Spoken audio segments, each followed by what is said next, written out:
నేను నిన్ను నడిపిస్తాను, నేను నిన్ను నిలబెడతాను. నా మాట చొప్పున చేయటానికి నీ మనసుని బలపరుచుకో, దృఢపరుచుకో. నేను విడిచిపెట్టమన్నదాన్ని విడిచిపెట్టు, నేను చేపట్టమన్నదాన్ని చేపట్టు. నువ్వు ఎందుకు నిలబడవో, ఎందుకు గెలవవో, ఎందుకు రాణించవో, ఎందుకు వెలగవో నేను చూస్తా. నా మాట చొప్పున చెయ్యి, నా మాట చొప్పున చెయ్యి, నా మాట చొప్పున చెయ్యి. కానీ నువ్వు చేయవు. నీ మాట దేవుడు వినాలన్న వ్యవహారమే తప్ప దేవుని మాట నువ్వు విని దేవుని మాట చొప్పున చేద్దామని నువ్వు తీర్మానం తీసుకుని అడుగులు వేసేది తక్కువ. దేవుడు అంటాడు, ఎందుకు నీ వైఫల్యం అంటే నా మాట చొప్పున చెయ్యని కారణం చేతనే.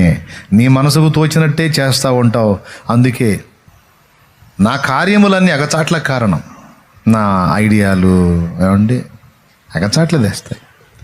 నీ మార్గములు, నీ మాటలో నేను కానీ ప్రయాణం చేస్తే అవి నాకు క్షేమకరములు. నీ హస్తములే నన్ను గెలవని, నీ చేతుల్లో నన్ను ఓడిపోని. దేవా, నేను ఎప్పుడు నిన్ను గెలవద్దు ప్రభా, నిరంతరం నీవే నన్ను గెలుచుదువుగాక, నీవే నన్ను గెలుచుదువుగాక. నిరంతరము దేవా నీ చేతిలో నేను ఓటమి పాలగుదునుగాక, ఓడిపోవుదునుగాక.